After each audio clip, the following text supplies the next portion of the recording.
Welcome to Gayatri Legal Services. ఈరోజు topic arrest with court permission. మామూలుగా police వాళ్ళు ఏం చేస్తుంటారు, అరెస్ట్ చేస్తుంటారు. సడన్గా వచ్చేస్తారు, సడన్గా వ్యాన్లో వచ్చేసి, జీప్లో కానీ వ్యాన్లో కానీ వచ్చేసి లటక్కున పట్టేసుకుంటారు, కాలర్ పట్టుకొని తీసుకెళ్ళి ఈడ్చి లోపల డోర్లు వేసేసి తీసుకెళ్ళిపోతుంటారు. ఇది లీగలా ఇల్లీగలా? ఇది ఇల్లీగల్ అని చెప్పాలి. అంటే ఇందులో రెండు రకాలు ఉన్నాయి. ఒకటేమో non cognisable offences, simple issues ఉంటుంది.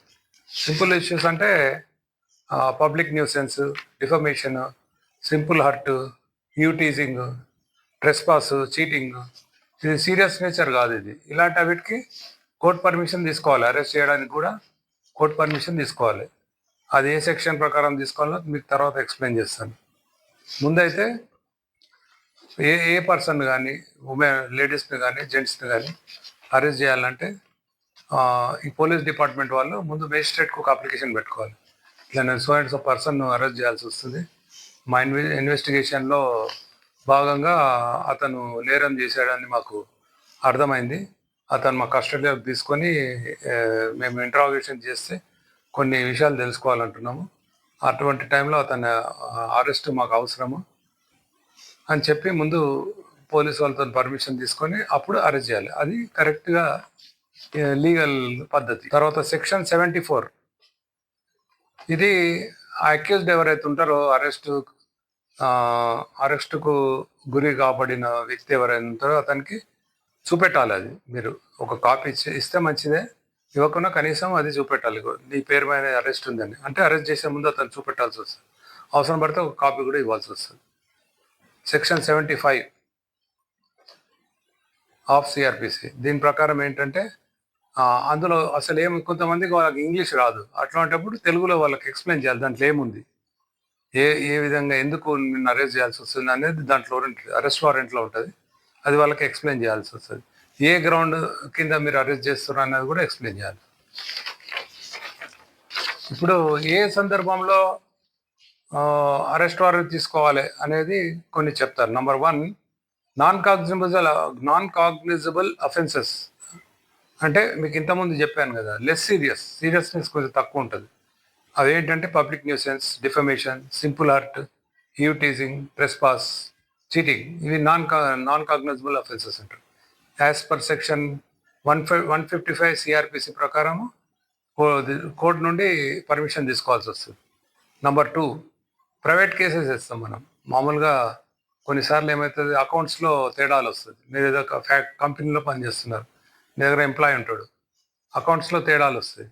అకౌంట్స్లో తేడాలు మామూలుగా పోలీస్ డిపార్ట్మెంట్కు, లోకల్ పోలీస్కు అర్థం కాదు. అది ఫ్రాడ్ అనేది జరిగింది, అక్కడ అమౌంట్స్లో ఫ్రాడ్ జరిగిందంటే, సార్ ఇది మాకు తెలియదు, మీరు ప్రైవేట్ కంప్లైంట్ వేసుకోండి, మీరు ఏదైనా ఉంటే అక్కడ మేజిస్ట్రేటర్ చెప్పండి, మేజిస్ట్రేటర్ మళ్ళీ మాకు డైరెక్షన్ ఇస్తారు, అప్పుడు మేము ఎఫ్ఐఆర్ చేస్తాము, మేము డైరెక్ట్ ఎఫ్ఐఆర్ చేయడం లేదు అని అప్పుడు పోలీస్ వాళ్ళు ఎక్స్ప్లెయిన్ చేస్తారు. అటువంటి సందర్భంలో సెక్షన్ 200 ఆఫ్ సిఆర్పిసి ప్రకారం ప్రైవేట్ కంప్లైంట్ వేసుకోవచ్చు, లోకల్ కన్సర్న్ మేజిస్ట్రేట్ దగ్గర మనం వేసుకోవచ్చు. అప్పుడు అది ఆ సందర్భంలో కూడా మేజిస్ట్రేట్ పర్మిషన్ కావాలి అరెస్ట్ తీసుకోవడానికి. నంబర్ 3, ఇది కాన్స్టిట్యూషన్కు article 22(1) of the Constitution of ఇండియాకు విరుద్ధంగా ఉంటుంది. ఒకవేళ మీరు పర్మిషన్ తీసుకోకుండా అరెస్ట్ చేస్తే అది ఎఫెక్ట్ అవుతుంది. Article 22(1) of constitution of India. ఇదేంటి, దీని ఏంటి, ఆర్టికల్ 22 ఏంటంటే right to be informed of grounds of arrest. Arrest చేసే ముందు అతనికి అన్నీ చెప్పాల్సి వస్తుంది. ఎవరైతే విక్టిమ్ ఉన్నాడో, ఏదైనా అక్యూజ్డ్ ఉన్నాడో అతనికి మీరు అన్ని ఎక్స్ప్లెయిన్ చేయాల్సి వస్తుంది. అది అతని రైట్, అక్యూజ్డ్ అయితే ముద్దాయి. అతనికి ఒక అడ్వకేట్ని పెట్టుకునే వెసులుబాటు కూడా మీరు కల్పించాలి, అంత టైం ఇవ్వాలి అతనికి. అడ్వకేట్కు ఫోన్ చేసే పరిస్థితి కల్పించాలి, వాళ్ళ ఫ్యామిలీ మెంబర్స్ కల్పించే పరిస్థితి కల్పించాలి. అప్పుడు ఈయన ఒకవేళ పోలీస్ కస్టడీలో ఉన్నా కానీ ఫ్యామిలీ మెంబర్స్ వెళ్ళి అడ్వకేట్ని అపాయింట్ చేసుకునే హక్కు అతనికి ఉంటుంది. ఇవన్నీ మీరు పాటించాలి, లోకల్ పోలీసు ఇవన్నీ పాటించాలి. అయితే కొన్ని సందర్భంలో మాత్రము కోర్టు నుండి పర్మిషన్ అవసరం లేదు, మేజిస్ట్రేట్ నుండి పర్మిషన్ తెచ్చుకోవాల్సిన పర్లేదు. కాగ్నిజబుల్ అఫెన్సెస్ అని ఉంటాయి, కొన్ని చాలా సీరియస్ నేచర్ ఉంటుంది. అది కాగ్నిజబుల్ అఫెన్సెస్ అంటే murder 302, section 302 of IPC, rape 376 of IPC, dowry death 304B of IPC, kidnap and abduction section 363 to section 366 IPC. తర్వాత సెడిషన్ అంటే దేశద్రోహం సెక్షన్ 124A. ఇవేంటంటే చాలా సీరియస్ నేచర్ ఉంటుంది. ఇందులో మీరు కోర్టు పర్మిషన్ తీసుకోవాల్సిన పని లేదు, డైరెక్ట్ వెళ్ళి అరెస్ట్ చేసేయచ్చు. ఎందుకంటే సీరియస్ నేచర్ ఉంటుంది. ముద్దాయి అక్యూజ్ తప్పించుకుంటే మళ్ళీ ఇంకొక మర్డర్ చేస్తే, మళ్ళీ ఇంకొక దొంగతనం అవుతాయి, మళ్ళీ ఇంకేమైనా దేశానికి సంబంధించిన ఇన్ఫర్మేషన్ బయట వేరే దేశంకి వెళ్ళిపోతాయి, అప్పుడు ఘోరం జరిగిపోతుంది. ఇలాంటి ఏంటంటే ఇప్పుడు రేపు ఉన్నది, రేప్ చేస్తే అతను మీరు డిలే చేసేంత లోపల మళ్ళీ ఇంకొకరిని రేప్ చేస్తే, కాబట్టి ఇది అవాయిడ్ చేయడానికి పోలీస్కు అబ్సల్యూట్ పవర్ ఉంటుంది, డైరెక్ట్ వెళ్ళి అరెస్ట్ చేయొచ్చు. కాకపోతే ఇంకొక కండిషన్ ఏంటంటే మీరు ఎందుకు కోర్ట్ పర్మిషన్ లేకుండా ఎందుకు అరెస్ట్ చేయాల్సి వచ్చిందనే రీజనింగ్ మీరు నెక్స్ట్ డే సబ్మిట్ చేయాలి. లోకల్ మేజిస్ట్రేట్ సబ్మిట్ చేసి మేము అర్జెన్సీ ఉంది కాబట్టి, మేము కాగ్నిజబుల్ అఫెన్స్ కాబట్టి అక్కడ అర్జెన్సీ, ఒకవేళ నాన్ కాగ్నిజబుల్ కొన్నిసార్లు అర్జెన్సీ ఉంటుంది కాబట్టి మేము వెళ్ళి అరెస్ట్ చేయాల్సి వచ్చింది, కానీ మీరు అక్కడ రిపోర్టింగ్ ఇచ్చుకోవాలి. ఇక్కడ ఇంకో విషయం ఏం చెప్పాలంటే, కొన్నిసార్లు నిందితుడు అక్యూజ్డ్ ఎవరైతే ఉన్నారో అతను ఫైనాన్షియల్లీ వీక్ ఉంటాడు, పొలిటికల్గా కూడా ఇన్ఫ్లుయెన్స్ తక్కువ ఉంటుంది. అటువంటి వాళ్ళని ఏం చేస్తారు, పోలీసు వాళ్ళు దౌర్జన్యం చేస్తారు. కాగ్నిజబుల్ ఉండని, నాన్ కాగ్నిజబుల్ ఉండని, సీరియస్ ఉండని, అన్సీరియస్ ఉండని డైరెక్ట్ తీసుకెళ్ళి అరెస్ట్ చేసి లోపల వేసేస్తారు.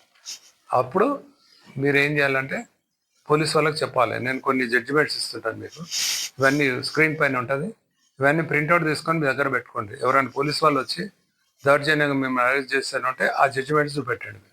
సార్ ఇవన్నీ జడ్జిమెంట్స్ ఉన్నాయి, దీన్ని మీరు ఫాలో చేయాల్సి వస్తుంది, మీరు అది సీరియస్ నేచర్ ఉంటుంది మీరు అరెస్ట్ చేయండి, కానీ మామూలు సింపుల్ ఇష్యూస్లో, యూటీజింగ్లో, తర్వాత చిన్న చిన్న చీటింగ్ కేసెస్లో, డిఫమేషన్ కేసెస్లో, డౌరీ డెత్ కేసెస్లో మీరు అరెస్ట్ చేయడం లేదు, ఏదో నా కోర్టు పర్మిషన్ తెచ్చుకోవాలి, మీరు లీగల్గా రండి అని చెప్పి మీరు వాళ్ళకి చెప్పాలి. లేదంటే మేము సీనియర్ ఆఫీసర్స్కి వెళ్ళి కంప్లైంట్ చేయాల్సి వస్తుంది, లేదంటే రిట్ పిటిషన్ వేయాల్సి వస్తుంది అని మీరు ఒక్కసారి చెప్తే ఇంకా వాళ్ళు మీ దరిదాపులకు కూడా రారు.